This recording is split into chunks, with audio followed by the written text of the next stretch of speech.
સ્વાભિમાની સ્ત્રીની મહેનત અને એનો દ્રઢ નિશ્ચય એને પ્રસિદ્ધિના શિખર સર કરાવે. એનું ઉદાહરણ એટલે કે ઉર્વીબેન. આજ હું પહોંચી ગયો છું ધ પરાઠા પ્લેટરમાં. જો તમે આલુ પરોઠા લવર છો તો એકવાર અહીં જરૂરથી આવવું જોઈએ. અહીં તમને અલગ અલગ પ્રકારના ઘણા બધા આલુ પરોઠા મળી જશે, જેમાં તમને cheese onion paratha, cheese chilli paratha અને બીજા ઘણા બધા પરોઠામાં તમને ઓપ્શન મળી જશે. અને અહીં બધી જ વસ્તુમાં અમૂલનો જ ઉપયોગ કરે છે. અહીં તમને પરોઠા સાથે લસ્સીમાં પણ ઘણા બધા ઓપ્શન મળી જશે.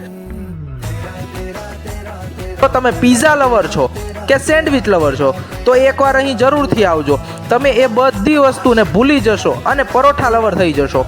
અને હા, જો તમે મારો આ વિડીયો બતાવશો અને મારી આઈડીને ફોલો કરેલ હશે અને હા, આ રીલને 5 વ્યક્તિઓને શેર કરેલ હશે તો તમને કોઈ પણ પરોઠા સાથે કેસર પિસ્તા લસ્સી ફ્રીમાં મળી જશે. તો આ ઓફર માત્ર 10, 11, 12 જૂન 2025 સુધી જ વેલિડ છે. તો આજ જ પહોંચી જાઓ તમે ધ પરોઠા પ્લેટરમાં. તો આવશો ક્યાં? તો તમારે આવવાનું રહેશે તિરુપતિ બાલાજી મંદિર, Raiya telephone exchange, 150 foot ring road, Rajkot.